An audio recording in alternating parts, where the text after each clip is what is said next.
And welcome back. Thank you for staying with us. It's time for Opinion Court to get in touch with us. 22422 is our SMS line, and if you're online, please use the hashtag Opinion Court. We'd love to track your conversation. I'll reintroduce my guests to you. To my immediate left is Norman Magaya. He's the NASA Chief Executive. To my right is Raphael Tuju, Jubilee Party's Secretary General. And next to him, Edward Kisiangani, our resident political analyst. And you're all welcome to the program. And before we get into our topic, which is what it will take to win the general election, I'll be hearing the perspectives of the top two in this race. Prof, after I don't know how many years have we been doing this together?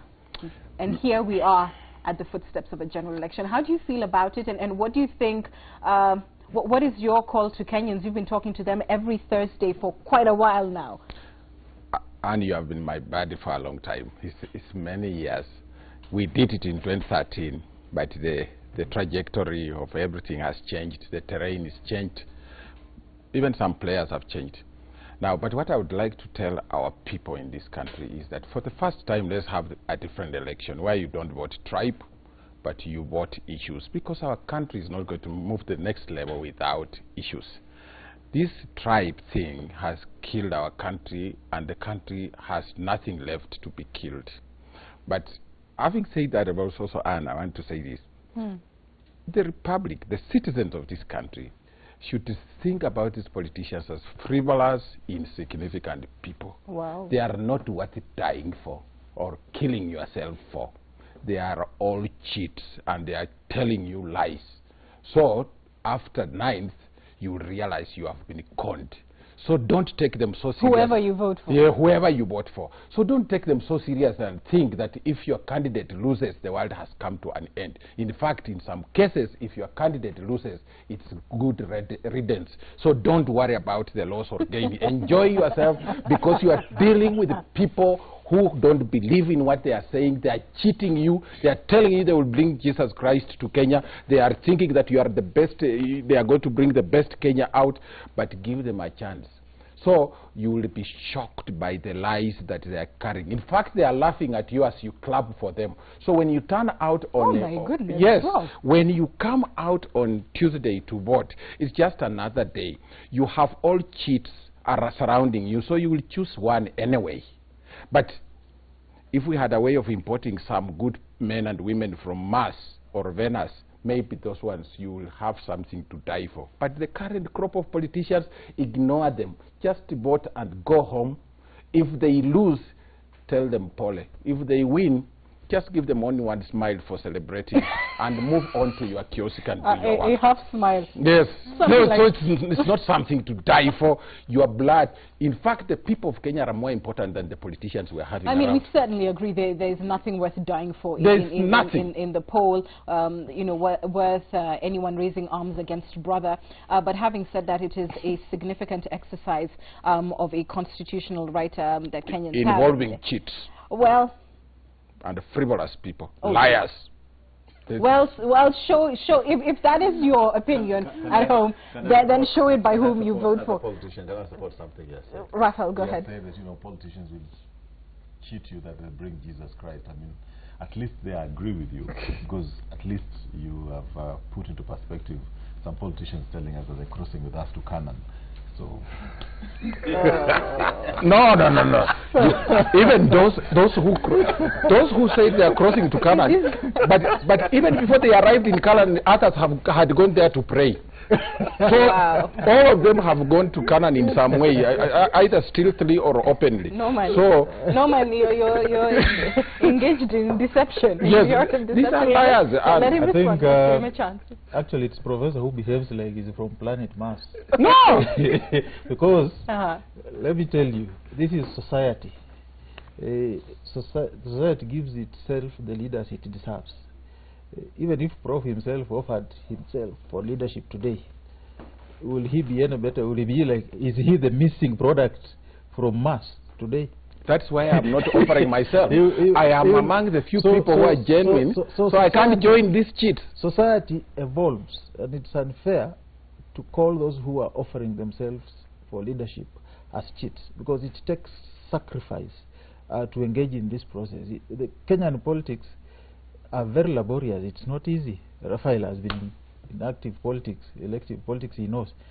So it's not fair that those who sacrifice to get into this, and everyone calls it mucky, everyone calls it dirty. So the few who gather courage to get in it, I think we must look at them differently.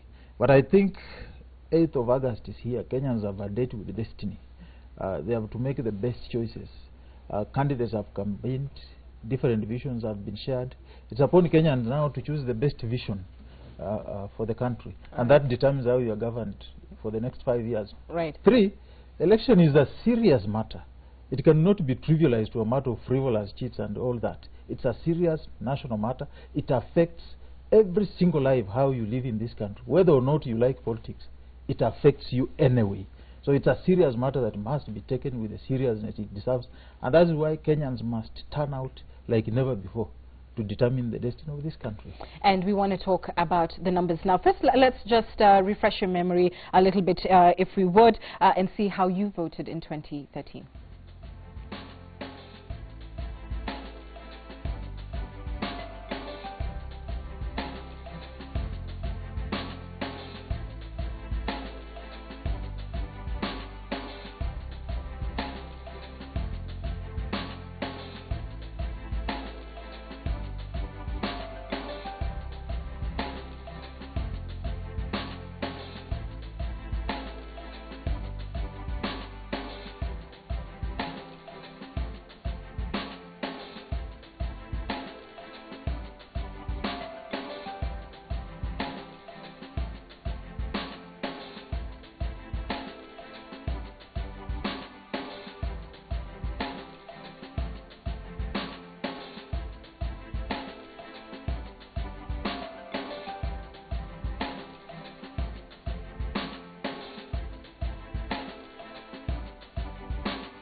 And Raphael and Norman, I believe both camps believe this is a round one win, correct?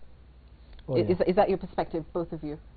Well, I don't think it's only us who believe so. I mean, round one win normally is influenced by other factors, like if there's a third candidate who is likely to take a substantial chunk from the final tally, then, you know, round one is not possible. But in this scenario, in this scenario, we kind of think that the other candidates are not not likely to have a very big impact on the final tally. So and both of you, it should be around one win. Right, are confident that your camp has the requisite numbers. So I want to start with Jubilee. You have been traversing the country saying that this one is in the bag at 6 a.m., 9 a.m., depending on who's taking the podium. To what do you owe that, and by what margin do you believe you will win? I think the other side have been saying exactly the same thing. I think you cannot say that it's only our side which wins, which says those things. But this is informed by certain trends, facts. I want to go into the actual figures, but if you saw how people voted, in 2013, you just have to look at what has changed. In which areas have the current formation made inroads? Have they made inroads in the areas which voted for this president in the last elections? Which specific ones? And then ask the question the other way. Has Jubilee made any inroads in some of those constituencies, counties, where CORD was dominant last time? And I think one of the good things about this year's elections is that the figures in terms of the number of voters per county have been well published by the IEBC. All Kenyans have got access to that information. It's in the public domain. We can sit here and argue back and forth as to who is likely to win this area and who is not likely to win this area. But I think there are enough Kenyans who in their private homes can actually just look at the figures and see which direction things are likely to go. But since you brought up the question of inroads that have been made, then let's focus on that in 2013 and take, for instance, the Coast region where Raila got 612,057 votes compared to Kenyatta's 158,083 votes. What has substantially changed since then in terms of either government, projects in the region or messaging in this campaign that makes you believe that this is a region that has changed? Well, the region has changed in terms of political profile. If you look at Kwale, the governor in Kwale was in the NASA formation, or rather CORD formation. This time, that specific governor is in the Jubilee side. He is a very strong candidate, and we think that he is likely to bring substantial votes. So that will change the the calculus in Kwale. Whether anybody likes it or not, it will change the calculus. When you go to Tana River, that was a Wiper region. The governor who is there is a Wiper governor, but he defected to Jubilee. So again, in all fairness, that will change the calculus there.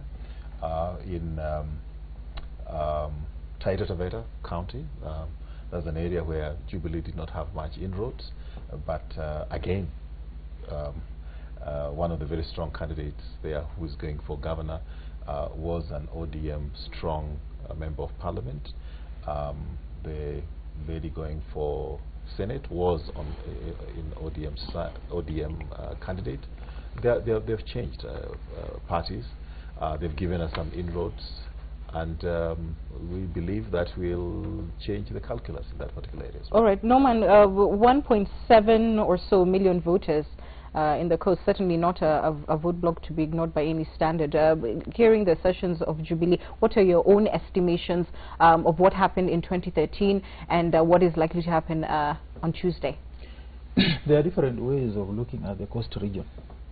One, in 2013, there was a deliberate policy of voter suppression through the Mombasa Republican Council and through security agencies on the election day.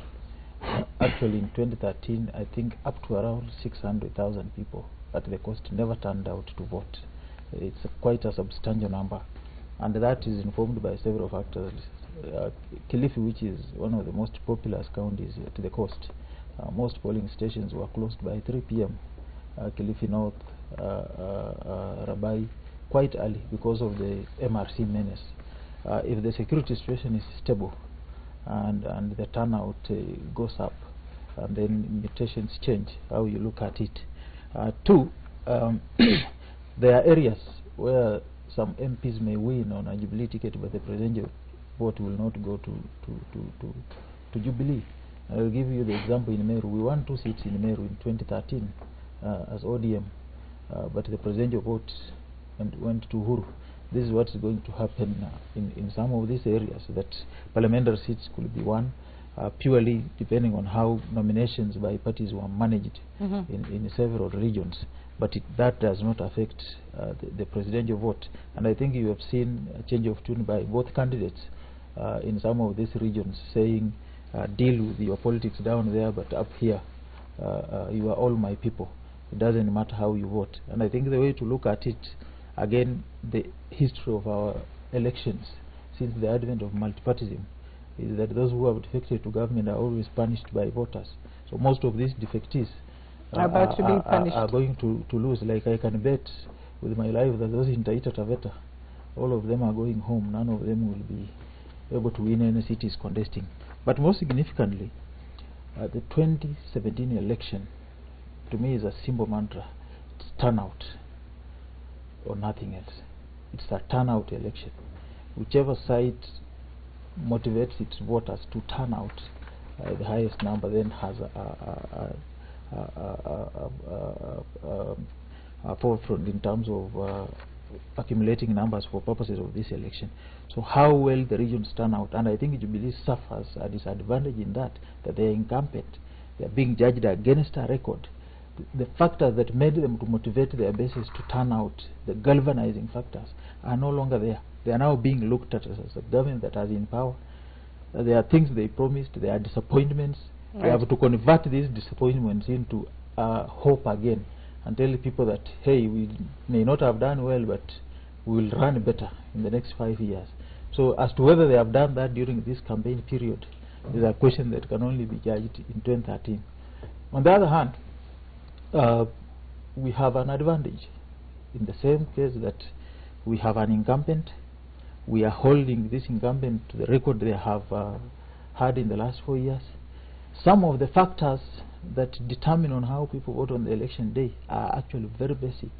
The questions of Unga and all that may not have a deliberate government policy, but they have an effect in the manner in which people make choices. And voters have different considerations on the election day. And that's why it is yet 3 days to election. But one statement from a candidate can actually change the way some regions turn out to vote in the election. All right, Prof. So you've heard from Raphael and Norman. I think the main point from Raphael being that they've been able to penetrate the opposition's strongholds, and that the reverse is not true. Norman's point being that the incumbency basically will be hung on its own track record.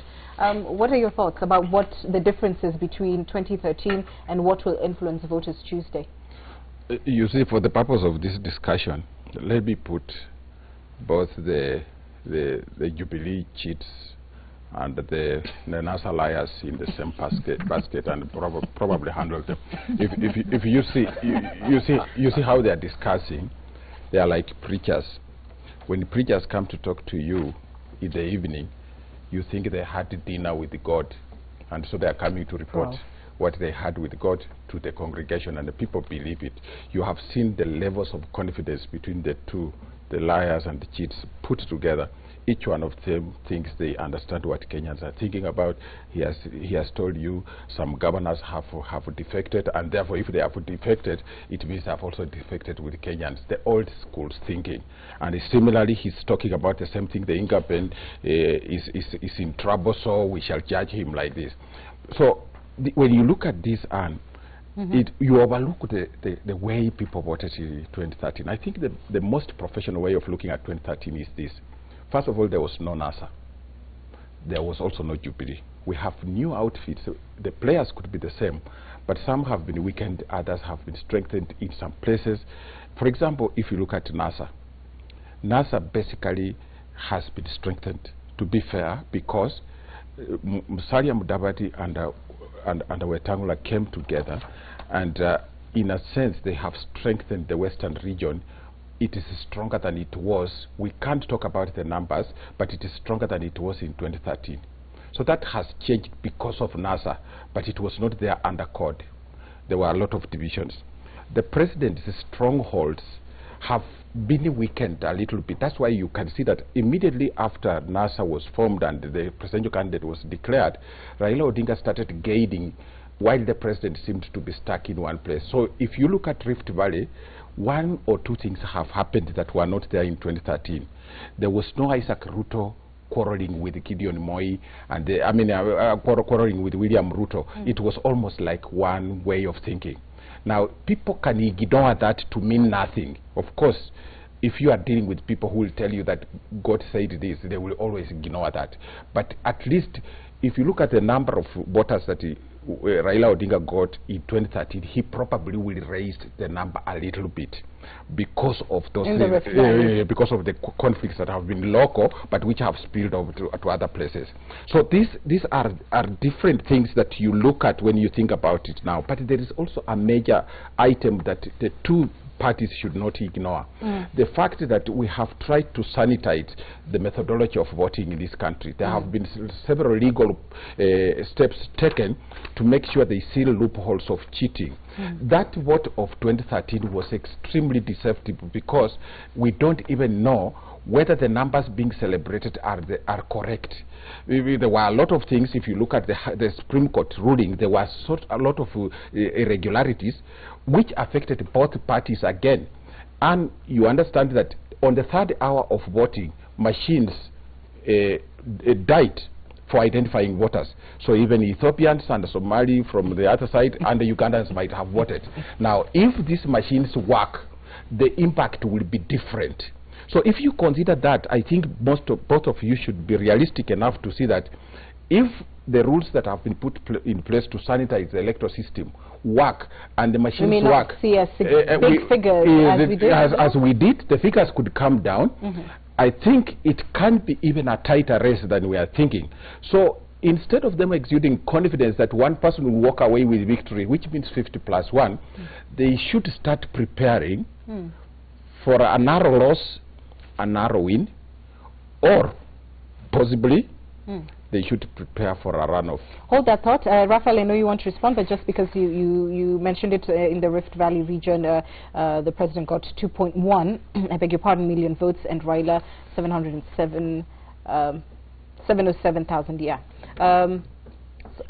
Yeah, let's allow Raphael to just make quick comment on that, because I know you wanted to, and then let's look at the registered votes per region for this election. My comments on what he said? No, I must tell you that I'm always enjoying listening to him, because he's very dramatic. Sometimes I wonder whether he's an objective, clinical observer of what is going on, or he gets himself a little bit excited with his side of poke holes in my argument. Yeah. Stop the gerrymandering. Yes, you yes, just need yes. to tell me what did I I say that you don't believe I in? think it's amazing for you to even say that the formation of NASA makes any difference in the whole calculus, because Mudavadi contested against Uhuru Kenyatta, and still Uhuru Kenyatta got over 800,000 votes. So whatever number of votes that Mudavadi had, he went with them. All right? They were not on Uhuru's corner in the first place. I think that's to be intellectually honest. And if there is anybody who has lost ground, I was in Busia the other day, where there's one generally, Ababu Namwamba, who was mobilizing for Raila in Busia, old hands like Chris Okemo. Now they are in President Uhuru's camp. Completely choose to ignore that, or you've forgotten, or you just decided it doesn't happen. Okemo failed the elections. So you have also to consider some of these people who are presenting representing the president. Where are they? Are they in parliament? Are they likely to win? Good point. But hold that thought. Hold that thought. We're going to come and now do analysis on the NASA. So Norman, give me a second, and let's show you the numerical strength of the different regions taking part, of course, in this election.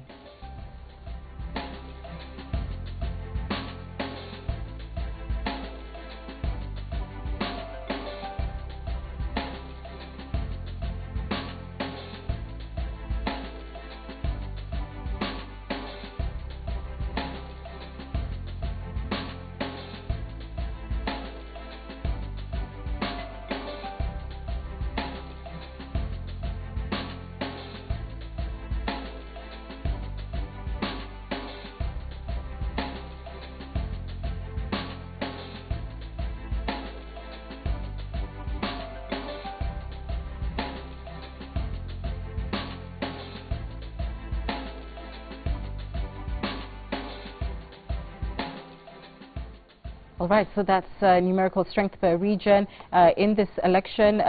Norman, now let's shift gears to the NASA camp. What gives you confidence of winning in this general election based on those numbers? And of course, you said turnout is going to be everything. Yes, as I said, one, turnout will affect or is a contributing factor on the outcome of this election, depending on how each camp organizes. And I've said that we come into this with an advantage, one that we have strengthened the team as opposed to what we had in 2013. We may choose to look at it differently, that all these were in the race in 2013 and Uhuru still won, but the circumstances are different. The thinking of the electorate is slightly different from the way it was in 2013. The motive issues that drove people to vote, I think in 2013 Kenyans simply voted with their heart. Their emotions were appealed to because of the emotive issues that were there. These emotive issues have since faded away. Kenyans have been hit with the realities of the day, that you have a non-responsive government, that you have a government that has run a most corrupt system in our history, that you have a government that promised you jobs, that where there is written Hakuna Kazi, you replace it with Kuna Kazi. All that has not happened, and we generated the highest number of graduate unemployed youth. And then you are, on the backstop of that, you are making new promises. So if you look at on a region by region basis, the permutations in the Rift Valley are completely different from the way they were in 2013. I will tell you that in 2013, there was a strong appeal for Uhuru among the Ma. But now the Ma community has completely shifted. Is likely to fare very, very poorly in the Ma regions. And our ratings in the Ma will go extremely high. Two is the South Rift, Kericho Bomet. We were faring at 3%, 5% in 2013. We're going to favor quite highly this time round. And talking to some of the people who have joined us and the experiences of 2013, actually some of the results that were announced is exactly not what was cast on the ground. There's a polling station in Kericho. As I was talking to one of my students, he was a voter there. He says, we voted here. We were 500 people who voted for Raila in that polling station. But at Bomas, Raila had 0.4 votes from that polling station. And how does he know that there were 500 who voted for He was Raila? there when the polls were announced at the polling station. But when the forms get Oh, you mean, to okay, Bomas, from the, it was okay, a completely right. different thing. Okay. And I think some of the things that Professor was speaking to, strengthening of the electoral system, I can tell you that if the integrated election management system works, we are likely to have a completely different type of election. But hold that thought, because you've talked about the Rift Valley specifically, and you've seen from the figures that is 4.6 million votes strong, and it is Jubilee carry this as their flagship, stronghold area. What is NASA confident in getting of these 4.6 million? That's why I was dissecting the Rift Valley on a region by region basis. And coming to the North Rift, the 4 years of Jubilee have been nothing but a disaster to the maize growing communities in the North Rift, from low quality fertilizer provided to them as a subsidy, to the armyworm menace that the government has done nothing about, to the pricing and the markets control and all that. People are now starting to look at these things objectively. That where in 2013 they voted on considerations of ICC and all that, there is now a thinking of what is our economic welfare. Are we better than we were in 2013? All this is likely to have an impact in this election. And I can tell you, when I look at the opinion polls cluster them as they are undecided. But I can tell you that this election has a very big percentage of Kenyans that I will call the silent majority. And it is the silent majority in this election that will break the tie. But so 4.6. So out of 4.6 million. Yeah. Would you believe your inroads are at 30%, 40%? No, 45%. 45% yes, in the Rift Valley? Yes. But Norman, if I were you, I would recognize these three fundamental factors. The first one is that if you compare Jubilee and with the NASA, I think Jubilee people, their supporters know what leadership is and what it means to win power. So their turnout is going to be higher. If you don't do anything about it between now and Tuesday, there will be a higher turnout at Jubilee, and that can hit you, because you also recognize turnout is important. So what I would do is to make sure that in the next 3 days, I tell the people in CORD strongholds to turn up. Most of you are in Nairobi. Are you campaigning for them? No, I'm not campaigning for them. I'm just because no, he has talked about turnout, and he is counting things which may not work. That's all I'm advising him. The second thing he needed to know, because he's saying he's counting numbers about his people. I was in town today briefly, and I think most of the Jubilee people, I mean, what you call people from the CORD NASA strongholds, probably they have succumbed to this unfounded fear that if they stay in places like Nairobi, they will not vote. So you see buses with the bags and the loads of bags. Some of them are going to places like Nyanza and the Western, but they don't have voters' cards. That will affect the turnout. So really, when you come to the question of Rift Valley, which Anne has been talking about, because most of those people well, just like all of us in this country, people like voting tribe, which I have been saying no about. If they don't vote tribe, your point works. But if they think tribe, they are going to give that vote, most of it, to Jubilee. Raphael, he's talked about a very proud 45%, a confident 45%. Your thoughts? I want to check what he's drinking. Why? I don't know. I mean, you know, that level of confidence. I mean, I think it is water, but we only offer water. This for 4 years, Raphael. you know, we're only serving water. That's the kind of confidence. It's just water, Raphael. Okay. Go ahead, but substantially, the inroads that he's talked about various dynamics in his, calculation of how the Rift voted then and the changing of thinking now. Respond to that. I've been in politics for some time. And every politician always paints very rosy pictures of how they think they're going to perform, because they listen to themselves and they listen to their own supporters and they listen to the people who, who like them, and they listen to those who sit with them in hotels at, in Nakuru or wherever they go, and they say hapa ni kwako yote. In fact, sisi hatutaki huyo mtu. And you know, when the day of elections come, you get shocked. I think I'd like to support my able brother in one thing, that is going to be turnout. That's going to be very important. And he says they're working on their turnout, because he realizes that if the turnout is good, then they have a better chance. We also understand that, and I think, you know, that is universal. My only hope is that when the results are announced, they will respect the results. And I think that is the prayer. I mean, I've been talking with many Kenyans. I'm talking with my own children. I'm talking with friends, relatives, and all they're telling me, we don't care who wins. We just want peace after the 9th. After the announcement is made, we want peace. Now, we have one good thing. Right. Because all the counties are there, and everybody, you know, if you, just for as an example, if you take Siaya, Kisumu County, Homa Bay County, and Migori County, those 4 counties is equivalent, more or less, with Kiambu and Murang'a alone. Those figures are here. Add them. That's true. All the Luo Nyanza counties is equivalent to 2. Murang'a and Kiambu together. The figures are here. And in total, it's about 2.6 million in the Nyanza.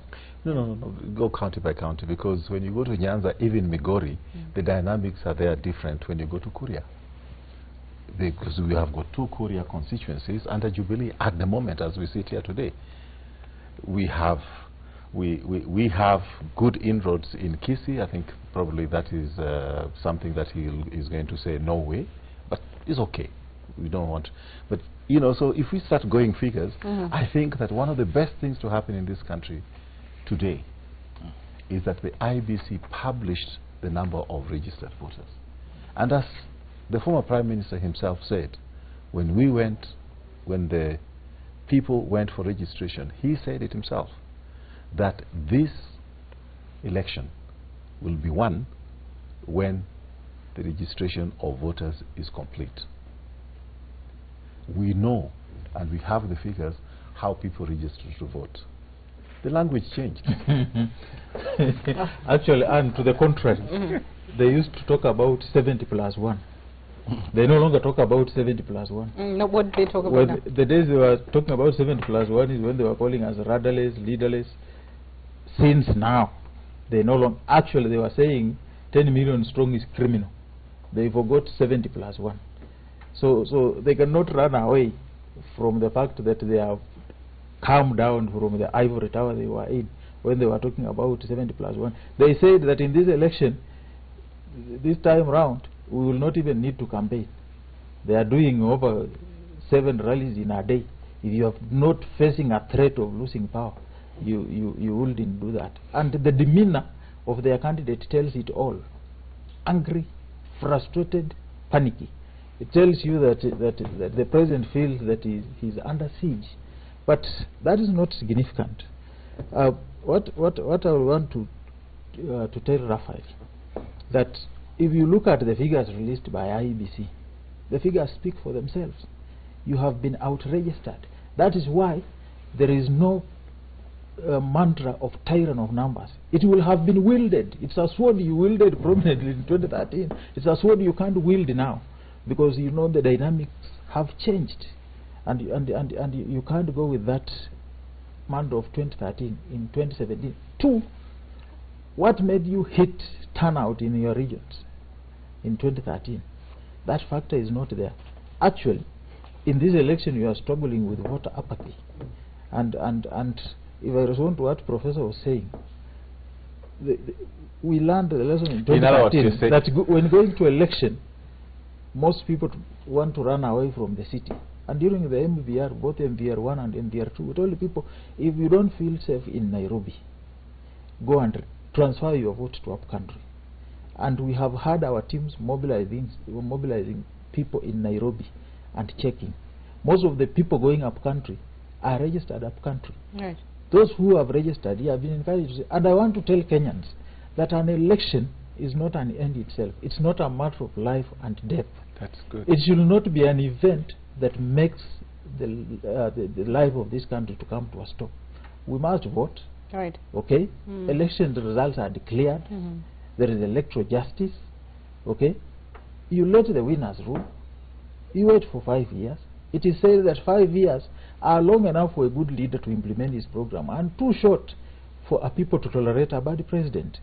So there should not be fear created that there is going to be violence, that Kenya is going to end on the 8th of August. There will be Kenya after 8th of and I know you August. both agree on that. Congratulations. I mean, I really think, I wish that your candidate spoke the same language, because why? He's spoken my language, Raphael, this president, many times. This president has said several times that if he loses the elections, he'll hand over power peacefully and properly.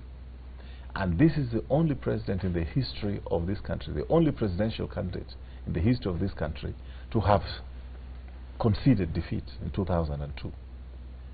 Now, your candidate has said that he will accept, but, and he also said that if he's not happy, this time he will not go to the Koti Bandias. We don't know what he will do. Now that is what is chasing your voters out of town. And I think it's good to state facts as they are. If you go to Right Honorable Raila's closing statements on the presidential debate, one time there can be no clearer statement one time of intent. It's not one time, it's several times. Actually, Raila made the call that he will accept these elections if they are free and fair. And even Uhuru has said, if the elections are free and fair, I will concede. 2002, Uhuru was not an incumbent. So making heavy weather of Uhuru making a concession during the 2002 revolution. But he has said he will not go to court this time. He has said he will not go to court this time. The Nasser camp, should they lose free and fair, they will go to court? We want to lose fairly. We don't want to go to court. We will wish them well. You will not go to court. If you dispute it, we will not go to court because we are sending you home. That's what we've said. If you dispute an election result that has a Jubilee win outcome, will you go to court? I think, Anne, we have shown that we are very faithful to the rule of law. We have conducted our business in the courts. Okay? And if we feel that we have sufficient evidence that the law has been broken, in the unlikely event that there has been an election loss, we will pursue it in the corridors of justice. And there we are. Yeah, okay. But we don't intend to go there because we are winning. Because everybody's getting around one way in mind. Who will lose? We have to wind up there, and I apologize because time has completely escaped us, and we've heard some of the areas where these candidates have postured with confidence. I want to leave you with some of the graphics, Director, of the areas that are perceived to be swing areas in this particular election. We'll show you how they voted in 2013.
Areas that are still considered swing in 2017, but that's how they voted in 2013, and we've seen both candidates place significant amount of energy in these areas. Prof, we're just going to read the feedback out, and thank you everybody for sending it in, even as I allow you to make some concluding remarks. Let's see what you've had to say.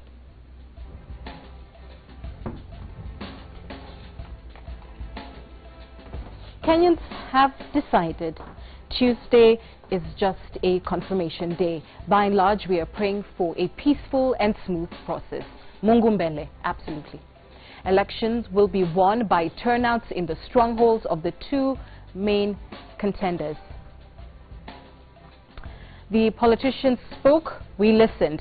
Now is our turn to speak, and they will listen. Let's speak loud and clear. Whichever parties have high turnout will carry the day, but the dust will settle. Let Kenyans maintain peace and respect the country. Voter turnout and IEBC credibility on votes to give each candidate fair play.